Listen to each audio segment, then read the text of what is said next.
Hi friends, ఈరోజు Wednesday episode big boss చూసిన తర్వాత నాకైతే పెద్దగా చెప్పుకునేదానికి మెయిన్ ఇష్యూస్, మేజర్ ఇష్యూస్ అనేవి నాకైతే ఏమనిపించలేదు. అంతా కూడా చిన్న చిన్న ఇష్యూస్. మిగతా అంత టాస్క్లో భాగంగా అల్లర్లు, చిన్నపిల్లలుగా యాక్ట్ చేయడాలు అట్లాగే కంటిన్యూ అయిపోయింది గేమ్ మొత్తం కూడా. కాకపోతే కొన్ని కీ హైలైట్స్ ఉన్నాయి. అదేంట్రా అంటే, ఫస్ట్ కీ ఇష్యూ వచ్చేసి అభిజిత్ హారిక మధ్యలో జరిగినటువంటి ఆర్గ్యుమెంట్లో ఎవరిది కరెక్ట్ అండ్ ఎవరిది రాంగ్ అనేది మనం డిస్కస్ చేద్దాము. తర్వాత వచ్చేసి మెహబూబ్ అభిజిత్ మధ్యలో జరిగినటువంటి కాన్వర్జేషన్లో అభిజిత్ బిగ్ బాస్ గేమ్కు సంబంధించినటువంటి మూలమైనటువంటి కీ సీక్రెట్స్ అభిజిత్ మెహబూబ్కు షేర్ చేశాడా అనే విషయం నాకైతే అనిపించింది. అదొక కీ హైలైట్. తర్వాత వచ్చేసి ఫ్లోర్ వాటర్ ఫైర్ టాస్క్ అని ఒక డే కేర్ టాస్క్లో భాగంగా ఆడిపించినటువంటి గేమ్లో అఖిల్ ఫైనల్గా గెలవటం అనేది నాకు చాలా ఇంట్రెస్టింగ్ అనిపించింది. ఏంటంటే మోనల్తో ఫ్రెండ్షిప్ తగ్గించుకునే తర్వాత అఖిల్ గేమ్ మీద ఫోకస్ పెంచుకున్నాడా అని నాకు అనిపించింది అనమాట. సో తర్వాత వచ్చేసి పారాగాన్ టాస్క్లో భాగంగా ఒక్కొక్క కంటెస్టెంట్ ఇంకొక కంటెస్టెంట్కి చెప్పులు సెలెక్ట్ చేసి ఇవ్వటం అనేది ఒక టాస్క్. ఇది ఈరోజు జరిగిన ఎపిసోడ్లో కీ హైలైట్స్. ఇంకా డీటెయిల్స్లోకి వెళ్తే కనుక, సో ఈరోజు డే స్టార్ట్ అయిన వెంటనే అందరూ డే కేర్లో టీంలో వాళ్ళందరూ కూడా కూర్చునేసి పిల్లల చేత హైడ్ అండ్ సీక్ గేమ్ ఆడిపిస్తున్నారనమాట. సో దాంట్లో వచ్చేసి రాజశేఖర్ మాస్టర్ నెంబర్స్ కౌంట్ చేసి వచ్చి మిగతా వాళ్ళందరినీ ఐడెంటిఫై చేయాలి. దాంట్లో భాగంగా అందరూ కూడా కిచెన్ రూమ్లో ర్యాక్స్ కింద దాంకోవడం జరిగింది. తర్వాత వచ్చేసి హారిక వచ్చి ఎస్పెషల్లీ అదే ర్యాక్స్ కింద కిచెన్లో చెత్త ఉండే ఒక కంపు ప్లేస్లో దాంకొని ఉండడం అనేది చాలా ఇంట్రెస్టింగ్ అనిపించింది. రాజశేఖర్ మాస్టర్ వచ్చి అందరినీ ఐడెంటిఫై చేశాడు. కాకపోతే ఏంటంటే హారిక ఉన్నటువంటి డోర్ ఓపెన్ అయి ఉండడం వల్ల హారికను చూసి ఐడెంటిఫై చేశాడు. తర్వాత హర్యానాను కూడా ఐడెంటిఫై చేశాడు. అక్కడ లాస్యా వచ్చేసి ఇటువంటి చెత్త దగ్గర కూడా దాంకోవడం అనేది కొద్దిగా డిఫరెంట్గా ఉంది. అందువల్ల నేను ఇంప్రెస్ అయ్యానని చెప్పి ఒక చాక్లెట్ ఇవ్వడం జరిగింది. టాస్క్లో భాగంగా వాళ్ళ ఇన్స్ట్రక్షన్స్ ప్రకారం ఏంటంటే ఏవైతే కేర్ టీం వాళ్ళు ఇచ్చేటువంటి చాక్లెట్స్ ఉన్నాయో అవి వాళ్ళంతా వాళ్ళు కాపాడుకోవాలి. సో అవి కూడా వాళ్ళ బెస్ట్ పర్ఫార్మర్కి హెల్ప్ అవుతుంది అని ఒక ఇన్స్ట్రక్షన్స్లో ఉండడం జరిగింది. సో దాంట్లో భాగంగా చాక్లెట్ వచ్చి హారికకి ఇచ్చిన వెంటనే అవినాష్ పెరుక్కునేదానికి ట్రై చేశాడు. ఈవెన్ రాజశేఖర్ మాస్టర్ కూడా పెరుక్కునేదానికి ట్రై చేశాడు అనమాట. సో తర్వాత ఆ సీన్ అక్కడ ఓవర్ అయింది. తర్వాత సీన్లో వచ్చేసి రాజశేఖర్ మాస్టర్ జేబీలో చాక్లెట్ పెట్టుకుంటే హారిక వచ్చి ఆ చాక్లెట్ లాక్కొని పరిగెత్తడం జరిగింది. సో వెనకాలనే రాజశేఖర్ మాస్టర్ వెళ్ళి మీద పడి లాక్కోనే ప్రయత్నంలో భాగంగా అక్కడ మోనల్ చూసినటువంటి దృశ్యాన్ని చూసి మోనల్ కొద్దిగా యాక్వర్డ్గా అనిపించింది. ఎందుకంటే ఎంతైనా అమ్మాయి కాబట్టి మీద పడి మరీ చేతులు పెట్టి లాక్కుంటే బాగుండదని చెప్పి రాజశేఖర్ మాస్టర్ను అరిచి, మీరు రండి మాస్టర్, నేను తీసి ఇప్పిస్తాను నీకు అని చెప్పి పిలిపించడం జరిగింది. సో అక్కడ రాజశేఖర్ మాస్టర్కు కొద్దిగా హర్ట్ అయ్యాడు. అదేంట్రా అంటే, ఆ అమ్మాయి మాత్రం నా జేబీలో చేయి పెట్టి చాక్లెట్లు తీసుకోవచ్చు లోపలికల్లా పెట్టి, నేను తీసుకుంటే మాత్రం అమ్మాయిల మీద అలా చేయకూడదని చెప్పి అమ్మాయిని డిఫరెన్స్ చేసి మాట్లాడుతున్నారు మీరు అని అక్కడ సీరియస్ అయిపోయేసి వెళ్ళిపోయి కూర్చున్నాడు. అభిజిత్ వచ్చేసి వెళ్ళి హారికని అడిగాడు, అది ఎట్లా తీసుకున్నావు కదా, ఇచ్చేస్తావా లేదా అంటే, హారిక వచ్చేసి ఇది దొంగతనంలో టాస్క్లో భాగంగా నేను తీసుకున్నాను, నేనైతే ఇవ్వను, ఇది బిగ్ బాస్ ప్రకారం నేను గేమ్ ఆడుతున్నాను అని చెప్పి హారిక వర్షన్. సో అక్కడ ఆ సీన్ తర్వాత అందరూ మళ్ళా వచ్చి అభిజిత్, హారిక, లాస్యా, నోయల్, మోనల్ అందరూ ఆడ కూర్చొని మాట్లాడుకుంటున్నారు. సో అక్కడ హారిక రేస్ చేసిన పాయింట్ ఏంటంటే, నేను నిన్ను అడిగితే కనుక నువ్వు అక్కడ నాది తప్పు ఉందా లేదా అంటే నువ్వేం చెప్పకుండా నువ్వు మళ్ళీ నాకు ఎక్స్ప్లెనేషన్ అడిగావు, ఏం జరిగింది క్లియర్గా చెప్పు అని చెప్పి. అక్కడ నాకు అంత ఎమర్జెన్సీలో నాకు కావాల్సింది ఏంటంటే నీ సపోర్ట్ కావాలి, నువ్వు అదే అక్కడ ఇవ్వలేదు అని చెప్పి అక్కడి నుంచి వెళ్ళిపోయిందనమాట. సో అది scene problem, Harika concern. Abhijeet point of వ్యూలో ఏంటంటే, ఇన్స్ట్రక్షన్స్ ప్రకారము చాక్లెట్లను కాపాడుకోవాలి అనేది ఉంది, కానీ దొంగతనం చేసుకోవచ్చు కానీ లాక్కోకూడదు. లాక్కోవాలి అంటే కనుక వాళ్ళని కేర్ చేసుకునేటువంటి పర్సన్స్ ఉన్నారు అక్కడ. సో వాళ్ళు దాన్ని కేర్ టేకర్స్ రెస్పాన్సిబిలిటీ కిందకు వస్తుంది కాబట్టి మేము కన్విన్స్ చేసి మళ్ళీ ఇప్పించాలి. దొంగతనం మాత్రమే అలౌడ్, లాక్కోవడం అనేది కేర్ టీమ్ కన్సర్న్, వాళ్ళకు కూడా రెస్పాన్సిబిలిటీ వస్తుంది ఈ కాంటెక్స్ట్లో ఆలోచిస్తే అని చెప్పి అభిజిత్ రేస్ చేసిన క్వశ్చన్. సో ఆ ప్రకారం ఏంటంటే, మోనల్ వచ్చి హారిక దగ్గర నుంచి తీసి మాస్టర్కి ఇప్పించాలి, మోనల్ జాబ్ సరిగా చేయలేదు అనేది కన్సర్న్. ఈవెన్ నాకు కూడా అదే కరెక్ట్ అనిపించింది. ఏంటంటే కేర్ టేకర్స్ ప్రకారం ఏంటంటే పిల్లల్ని వాళ్ళు కేర్ తీసుకోవాలి డే కేర్లో. సో ఏదన్నా కొట్టుకున్నా తిట్టుకున్నా కూడా కేర్ టేకర్స్ వచ్చి వాళ్ళని ఆపాలి. దొంగతనం అనేది వాళ్ళకి తెలియకుండా జరిగేటువంటి ఒక ప్రక్రియ. సో దొంగతనం చేసినప్పుడు అది కంప్లీట్గా పిల్లల అకౌంట్లో పడిపోతుంది. కానీ కళ్ళ ముందరే వాళ్ళు మీద పడి రక్కుకొని గిక్కుకొని మళ్ళీ లాక్కొని పెరుక్కుంటా ఉంటే అక్కడ కేర్ టేకర్స్ రెస్పాన్సిబిలిటీ, ఆపాల్సిన బాధ్యత, అవి వాళ్ళకు ఎవరికి వాళ్ళకి ఇప్పియాల్సిన బాధ్యత. ఆ జాబ్లో మోనల్ ఫెయిల్ అయింది అనేది నా ఒపీనియన్. అక్కడ ఆ ప్రక్రియలో భాగంగా వెళ్ళేసి అదే పనిగా హారికను కూడా రిక్వెస్ట్ చేసి ఇస్తావా, ఇస్తే బాగుంటుంది అని అడగడంలో అభిజిత్ మాత్రం కరెక్ట్ అని చెప్పి నా ఒపీనియన్. ఇంకపోతే ఆ హారిక అభిజిత్ మధ్యలో జరిగిన ఆర్గ్యుమెంట్ ఏంట్రా అంటే అక్కడ లాక్కునే ప్రక్రియలో భాగంగా అందరూ మాస్టర్ని అరవడం జరిగింది. ఏంటంటే అమ్మాయి మీద పడి అలా చేతులు పెట్టి లాక్కోవడం అనేది బాగలేదు, ఆపేయండి అని చెప్పేసి. సో అక్కడ మాస్టర్ రేసిన కన్సర్న్ ఏంటంటే ఆ అమ్మాయి మాత్రం నా జేబులో లోపలికల్లా చేయబెట్టచ్చు, లాక్కోవచ్చు, నేను ప్రయత్నిస్తే మీరు అమ్మాయి కదా, అమ్మాయి కార్డు, ఉమెన్ కార్డు వాడుతున్నారు మీరు అని చెప్పి రాజశేఖర్ మాస్టర్ కన్సర్న్. అక్కడ హారిక అభిజిత్ ఒపీనియన్ను నీది మాది కరెక్టా కాదా అని చెప్పి అడగడం, అక్కడ అభిజిత్ వచ్చి క్లారిఫికేషన్గా అర్థం కాలేదు అభిజిత్కి అక్కడ ఏం జరిగింది, నీ చెయ్యి తగిలిందా లేదా, నువ్వు ఎక్కడ ఎంత లెవెల్లో నువ్వు తీసుకో, కొద్ది క్లారిఫికేషన్ ఇవ్వా అని అడగడంలో హారిక కొమ్మొచ్చి అక్కడి నుంచి వెళ్ళిపోయింది అనమాట. సో అదే ఆర్గ్యుమెంట్ మళ్ళీ లోపల వీళ్ళందరి మధ్యలో జరుగుతుంది. అక్కడ అభిజిత్ చెప్పిన క్లారిటీ ఏంటంటే నాకు అర్థం కాలేదు కాబట్టి నేను నిన్ను అడిగాను క్లారిఫికేషన్ ఇవ్వు అని చెప్పి, నువ్వు ఇస్తే కదా నేను అర్థం చేసుకొని ఇది రైటో రాంగో నేను జడ్జిమెంట్ ఆడు చెప్పడం అనేది. అక్కడ హారిక కూడా కన్విన్స్ అయింది, కరెక్టే నీకు అర్థం కాలేదు కాబట్టి అట్లాంటప్పుడు నువ్వు కొద్దిగా నాకు టైం ఇవ్వు అనాలి కానీ కోపడకు కూల్గా అని చెప్పి నువ్వు అలా రియాక్ట్ కావడం అనేది నాకు నచ్చలేదు అని చెప్పి. అంటే నేను ఎలా రియాక్ట్ కావాలనో కూడా నువ్వే చెప్తావా, నువ్వు చెప్పినట్టు ప్రకారం నేను రియాక్ట్ కావాలనా అని చెప్పి అభిజిత్ రైజ్ చేసిన క్వశ్చన్ కరెక్టే అనిపించింది. ఎందుకంటే అభిజిత్కు అక్కడ ఏం జరిగిందో అర్థం కాలేదు. అర్థం కానప్పుడు ఫ్రెండ్ కదా అని చెప్పి బ్లైండ్గా సపోర్ట్ చేస్తే అది రాంగ్ అవుతుంది. సో ఆ విషయంలో హారికాది మిస్టేక్ ఉంది. కాకపోతే ఏంటంటే ఇక్కడ వెరీ క్లియర్గా హారిక పాయింట్ ఆఫ్ వ్యూలో కూడా అది షీఈ్ రైట్. ఎందుకంటే తనేం అబ్జెక్షన్ చెప్పలేదు, నేను ఉమెన్ను నన్ను టచ్ చేయొద్దు ఏం చేయొద్దు అని చెప్పేసి.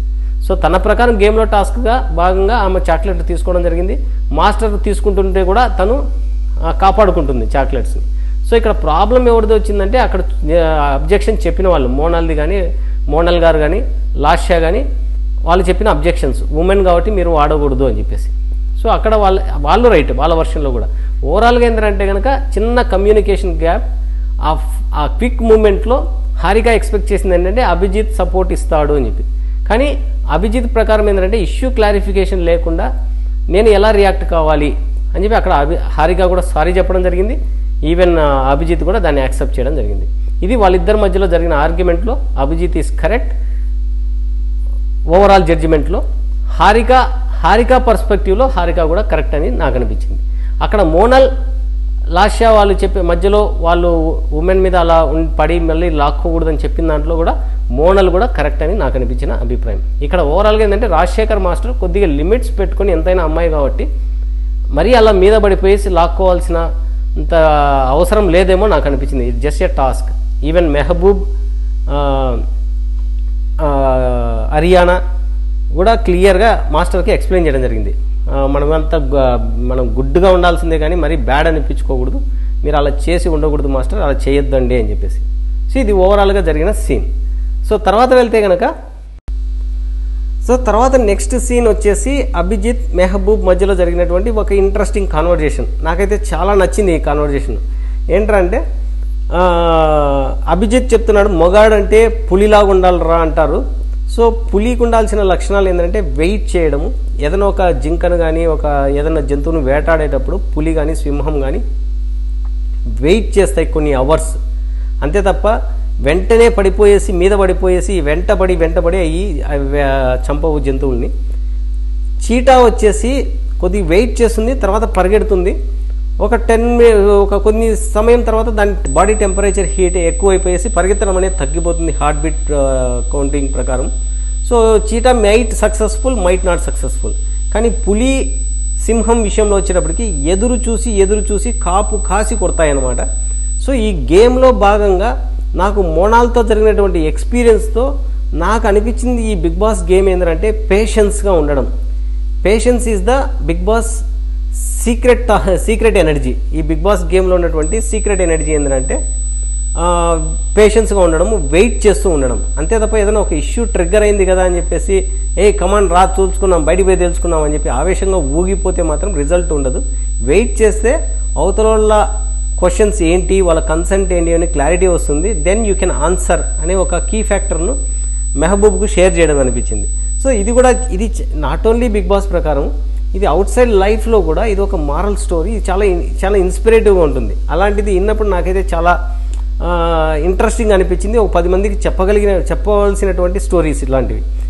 సేమ్ ఇలాంటి సందర్భాన్ని ముందు ఎపిసోడ్లలో సోహెల్కు మన అభిజిత్కు మధ్య జరిగినటువంటి కాన్వర్జేషన్ ఏంటంటే, నీకు కోపం అనేది నీలో ఒక డిఫెక్ట్ సోహెల్, మిగతా అంతా కూడా యు ఆర్ ఎక్సలెంట్, నువ్వు చాలా బాగా ఎనర్జీ లెవెల్స్ కానీ అన్నీ కూడా బాగున్నాయి, కోపం ఒకటి నువ్వు తగ్గించుకో, ఎందుకంటే నువ్వు కోపడినప్పుడు నువ్వు చెప్పాల్సిన రీజన్ అనేది చిన్నదైపోతుంది, కాబట్టి కూల్గా ఉండి పాయింట్ టు పాయింట్ డిస్కస్ చేయి అని అప్పుడు అభిజిత్ ఇచ్చిన సజెషన్. అది కూడా really it's a very valuable thing in real life కూడా.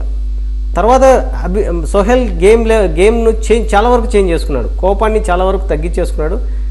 అందుకే సోహెల్ వచ్చేసి టాప్ 5లో ఉన్నటువంటి one of the strongest contestant అనే లెవెల్కి ఎదిగిపోయాడు అనమాట.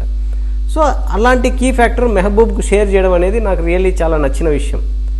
సో తర్వాత వచ్చేసి ఇంకొక సీన్ ఏంటంటే, నోయల్కి హెల్త్ కండిషన్ అనేది సరిగా లేదు. సో మెడికేర్ రూమ్కి వెళ్ళి అక్కడ డాక్టర్ లేడు. సో బిగ్ బాస్ టీం వాళ్ళు ఇచ్చిన అనౌన్స్మెంట్ ఏంటంటే, ఈ టాస్క్లో నువ్వు పర్ఫామ్ చేయకుండా రెస్ట్ తీసుకోమని ఇచ్చినారు. సో దానిలో భాగంగా నోయల్కు కేర్ తీసుకోవాల్సిన కంటెస్టెంట్ వచ్చేసి మన అవినాష్. సో అవినాష్ను కూడా అభిజిత్కు అప్పగించడం జరిగింది. సో అక్కడ అభిజిత్ కూడా నోయల్కి అభిజిత్ కానీ మళ్ళీ సోహెల్ కానీ అవినాష్ కానీ సో నోయల్ విషయంలో చూపించిన కన్సర్న్ రెస్ట్ తీసుకోవాలని చెప్పడము, హారిక కూడా. సో చూస్తుంటే కనుక కొద్దిగా నోయల్ హెల్త్ కండిషన్ మాత్రం కొద్దిగా సరిగా లేనట్లే అనిపిస్తుంది. అది ఎంతవరకు సీరియస్ అనేది we have to see. So పోతే తర్వాత కీ ఫ్యాక్టర్స్ వచ్చి హారిక మాత్రం ఈ టాస్క్లో నాకు చాలా ఇంట్రెస్టింగ్ అనిపించింది. ఏంటంటే టాస్క్లు చాలా సీరియస్గా తీసుకోవడము, అల్లరిగా చేసే అల్లర్లు కానీ, మళ్ళీ వచ్చేసి టాస్క్లో ఉన్నటువంటి కొన్ని లూప్ హోల్స్ను అర్థం చేసుకొని వాటిని ఎగ్జిక్యూట్ చేసే విధానం కూడా చాలా ఇంట్రెస్టింగ్ అనిపించింది హారిక విషయంలో. ఏంటంటే చాక్లెట్స్ అనేటివి కాపాడుకోవాలి అనే దాంట్లోంచి ఒక ఇన్స్ట్రక్షన్స్లోంచి కొన్ని భాగంగా తనేమనుకునిందంటే, నైట్ లాస్యా దగ్గర ఉన్నటువంటి బెడ్ మీద ఉన్న చాక్లెట్ మొత్తం కొట్టేసి దాచిపెట్టుకునింది. కాబట్టి అక్కడ చిన్న లాజిక్ మిస్ అయిపోయింది హారిక. ఏంటంటే అవి హెడ్ మిస్ట్రెస్ వాలంటరీగా తను అప్రిషియేట్ చేస్తూ కెమెరా ముందుకు వచ్చి రీజన్ చెప్తూ ఇవ్వాలన్నమాట. సో ఆ చిన్న లాజిక్ మిస్ అయి పాపం అన్నీ కొట్టేసింది. తర్వాత లాస్యా వచ్చి వెళ్ళి తనకు ఎక్స్ప్లెయిన్ చేయడము, తర్వాత వచ్చేసి వాళ్ళ మెంటర్ వచ్చి మోనల్కు కూడా ఎక్స్ప్లెయిన్ చేసి ఆ చాక్లెట్స్ మళ్ళీ తీసుకోవడం జరిగింది. సో ఓవరాల్గా ఏంటంటే హారిక ఈరోజు పర్ఫార్మెన్స్ తీసుకుంటే మాత్రం ఎక్సలెంట్గా 100% కాంట్రిబ్యూషన్ యాజ్ యూజువల్. వేరే ఇతర టాస్కులు ఎలా చేసిందో ఈడ కూడా చేయడం అనేది వెరీ ఇంట్రెస్టింగ్ థింగ్. తర్వాత వచ్చేసి ఒక బిగ్ బాస్ డే కేర్ టాస్క్లో భాగంగా ఒక టాస్క్ పర్ఫామ్ చేశారు. ఏంటంటే ఫ్లోర్, వాటర్, ఫైర్ అని చెప్పేసి. సో అది కేర్ టీము మళ్ళీ వచ్చేసి పిల్లలు అందరూ కలిపి ఆడడం జరిగింది. దాంట్లో చాలా ఇంట్రెస్టింగ్గా సీరియస్గా ఆడారనమాట అందరూ కూడా. దాంట్లో వచ్చేసి అఖిల్ గెలవడం అనేది నాకు కొద్దిగా ఇంట్రెస్టింగ్ అనిపించింది. ఏంటంటే అఖిల్ ప్రతి టాస్క్లో కూడా ఓడిపోతూనే ఉన్నాడు. అర్లియర్ ఎపిసోడ్స్ అన్నింటిలో కూడా చూస్తే ఒక లెవెల్ వరకు వస్తాడు, సెకండ్ లెవెల్ థర్డ్ లెవెల్ వరకు రావడం, ఓడిపోవడం. ఇది ఫస్ట్ టైం ఈ టాస్క్లో గెలవడం అనేది చూడడం జరిగింది. సో ఇక్కడ నాకు అనిపించింది ఏంటంటే, మోనల్కి ఎంత దూరంగా ఉంటే అఖిల్ ఫోకస్ గేమ్ మీద అంత ఉంటుంది. ఒక బిహేవియర్లో కానీ ఇతరులతో మింగిల్ అయ్యే విధానంలో కూడా చాలా తేడా వచ్చిందనమాట. సో అది అఖిల్కు చాలా ప్లస్ అవుతుంది. టాప్ 5లోకి పోయేటువంటి one of the strongest contestant Akhil. So అది కూడా నాకు నచ్చిన విషయం. తర్వాత పోతే కనుక ఈ టాస్క్ మొత్తంలో కూడా డే కేర్ టాస్క్లో మొత్తం కూడా చిన్నపిల్లల తరపున హర్యానా ఇన్వాల్వ్మెంట్ మాత్రం ఎక్స్ట్రాడినరీ. ఆ విధంగా అల్లర్లు చేయటంలో కానీ, మళ్ళీ వచ్చేసి వాళ్ళ కేర్ టేకర్ను ఇబ్బంది పెట్టే విషయంలో కానీ, సోహెల్ను హరాస్మెంట్ అల్టిమేట్ చేసేసింది అనమాట. ఎంతవరకు చేయాలనో హరాస్మెంట్ అంతవరకు చేసేసింది. తర్వాత వచ్చేసి ఈవెన్ సోహెల్ సైడు ఆ కేర్ టేకర్గా తీసుకోవాల్సిన జాగ్రత్తలు కానీ ఆ రెస్పాన్సిబిలిటీస్ కానీ చాలా ఇంట్రెస్టింగ్ అనిపించింది. ఇన్వాల్వ్మెంట్ 100% వీళ్ళిద్దరిలో విషయంలో నాకు కూడా అనిపించింది లాస్యా డెసిషన్ 100% కరెక్ట్ అని చెప్పేసి. సో ఆ విషయంలో బెస్ట్ జోడీ ఎవరు అంటే అరియానా, సోహెల్, వీళ్ళిద్దరు ఇవ్వడం అనేది 100% కరెక్ట్. ఇంకపోతే కనుక లాస్ట్ టాస్క్ ఈ రోజుకి పారాగాన్ వాళ్ళది చెప్పుల టాస్క్. ఒక్కొక్కరు ఒక్కొక్క వాళ్ళ బెస్ట్ మేట్కి ఆ చెప్పులు ప్రజెంట్ చేస్తూ ఒక మంచి రీజన్ యాడ్ చేస్తే ఇచ్చిన టాస్క్ అది. సో ఆ టాస్క్లో భాగంగా హారిక వచ్చేసి నోయల్కు, నోయల్ వచ్చేసి హారికకు, తర్వాత అఖిల్ వచ్చేసి మోనల్కి, మోనల్ వచ్చేసి అఖిల్కు, తర్వాత వచ్చేసి సోహెల్ మెహబూబ్ బెస్ట్ ఫ్రెండ్స్, వాళ్ళిద్దరు కూడా ఒకరికొకరికి ఊడవను. అవినాష్ హరియానా వీళ్ళిద్దరు కూడా ఒకరినొకరు షేర్ చేసుకోవడం. ఇంట్రెస్టింగ్ న్యూస్ ఏంటంటే అభిజిత్ లాస్యాకు ప్రజెంట్ చేయడం. సో అది నాకు చాలా ఇంట్రెస్టింగ్గా వచ్చింది. దానికి చెప్పిన రీజన్ కూడా కొద్దిగా లాస్యాకు కొద్దిగా పెయిన్ రిలీఫ్ అనిపించిందని నాకు అనిపించింది. ఎందుకంటే లాస్యాకు ఇంతకుముందు వరకు అందరు ఇచ్చిన ఇన్పుట్స్ ఏంటంటే ఫేక్ స్మైల్, రిజర్వ్డ్గా ఉంటుంది, ఇలాంటి రీజన్స్ చెప్పి తనను చాలా వరకు హర్ట్ చేశారు. సో ఈ విషయంలో అభిజిత్ తనకి ఇచ్చిన రీజన్ ఏంటంటే మనిషి చెప్పులు అనేవి చాలా గట్టిగా బయటికి కనబడుతూ ఉంటాయి, కానీ దగ్గరకు వచ్చి చూస్తే చాలా మెత్తగా సాఫ్ట్గా ఉన్నాయి. మనసు కూడా చాలా మంచిది, హృదయం కూడా చాలా మంచిది, బయట నుంచి కొద్దిగా గట్టిగా కనబడినా కూడా మనసు మాత్రం చాలా మంచిది అని ఇచ్చిన రీజన్ మాత్రము సూపర్గా అనిపించింది. లాస్యా కూడా ఫుల్లీ సాటిస్ఫైడ్ లాగా అనిపించింది అనమాట. ఇది ఈ రోజుకు సంబంధించిన కీ హైలైట్స్. సో పోతే కనుక టుమారో వచ్చేసి క్యాప్టెన్సీ టాస్క్. చూస్తుంటే కనుక హరియానా క్యాప్టెన్ అయినట్లుగా సోషల్ మీడియాలో వస్తున్నటువంటి న్యూస్ వెరీ ఇంట్రెస్టింగ్. ఎందుకంటే హరియానా గత 2-3 సార్లుగా ప్రయత్నించిన విధానము అక్కడ ఫెయిల్ కావడము, మళ్ళీ ఈసారి మాత్రం సక్సెస్ఫుల్గా తను క్యాప్టెన్ కావడం అనేది షీ ఈజ్ డిజర్వ్డ్. చూద్దాం how it goes. Fine, thank you very much friends and good night.